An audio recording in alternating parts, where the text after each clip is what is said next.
Hello, ladies and gentlemen. So, this is going to be this is a fun one.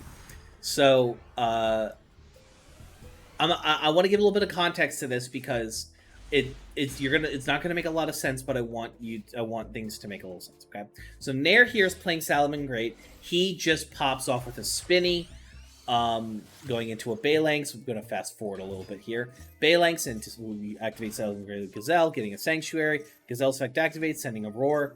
Getting the Spinny back, Spinny into Gazelle into Mirage Stalio, using Mirage Stalio's detach effect to get a Jackalope, going into Sunlight Wolf, using activating a Sanctuary, getting a Lingaribo, Sunlight Wolf, back Gazelle back to hand, using Sanctuary's effect to summon a second Sunlight Wolf, Shenanigans beget, allowing to get Salaman Great Roar, setting an Imperm and a Roar.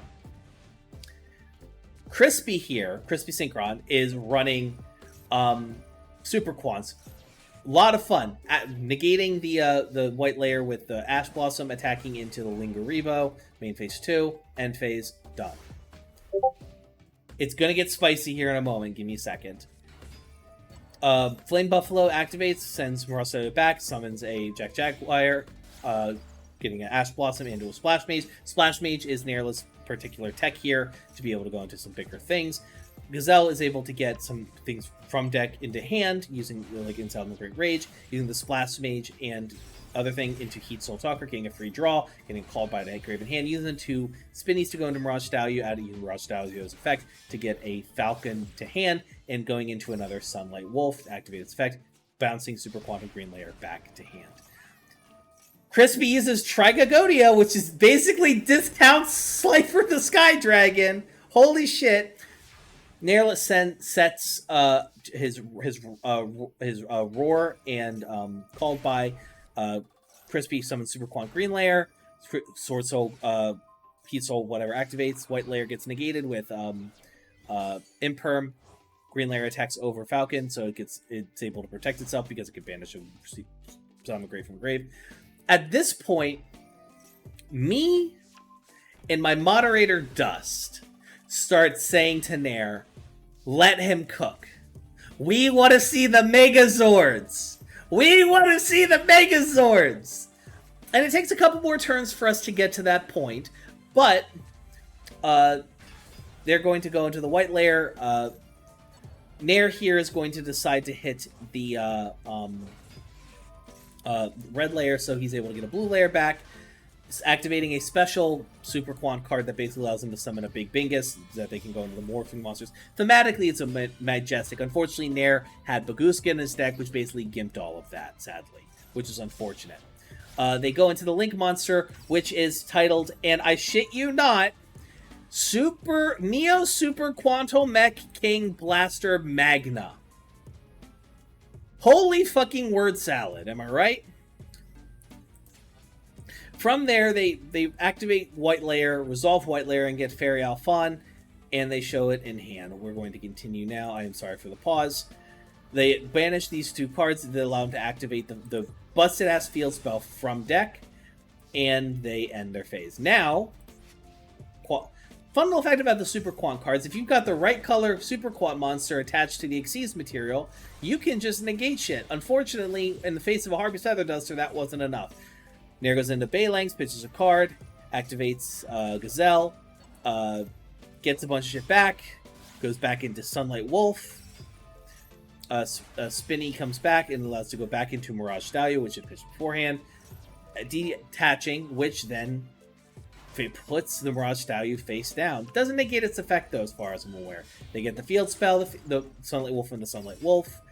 And the roar gets put back onto thing. They also get the Salaman Great Circle, which is the Great Searcher ball. So at this point, let's take stock. Or not quite yet. At this point, he summons a Fairy Alphon. He also get another Flame. This allows Nair to get a Flame Buffalo in hand. They tribute it to be able to get what they want to field, including the red layer. They activate the white layer in, I believe it's the white layer in Crave. And oh shit, never mind. It doesn't matter because guess what? It got effect failure. Crispy gets the Fairy Alphon to hand, and They move to battle phase. Red layer attacks into Sunlight Wolf. It's protected once, and then it's destroyed with the second attack. They attach the Super Quant to the Xyz, although because it's not the same color, it's not a quick effect, sadly. This is when Toro Ultra Tribute gets hit. Holy shit! Buffalo and Red activate in sequence. Blue gets summoned, so does Gazelle in response to Flame Buffalo. Gazelle's effect activates to get a spinny, and they get to go back into the second Splash Mage. At least I think it's the second Slash Mage. Jaguar gets put back to hand, they get a Falco, and they get to summon Heat Soul. Battle phase, into attacking over blue layer, set, circle, quantum. Oop, hold on. Sorry, my girlfriend called. I just love that woman so fucking much. Anyway, let's slow this down a little bit, shall we? Here's where we start to get to a point where funsies are happening. So the Beta Alphon gets called by after trying to do the, excavate, try and get the shit you need. Negate it for this turn and next. And it's at this point, Nair just sets a mirror force of all thing, a jump scare in the year of our Lord 2023. And so he summons Heatleo back, goes to the battle phase, runs into the mirror force, has Salaman Great Roar as a counter, and the jump scare does not succeed. And then Nair comes in for the kill with Heatleo. Because unfortunately, despite me and Dust begging Nair to let Crispy make the big-ass Megazord, the level 12 Dingus, the Super Quant Megazord, he didn't. And we were very sad. But it was definitely a fun match to watch, wasn't it?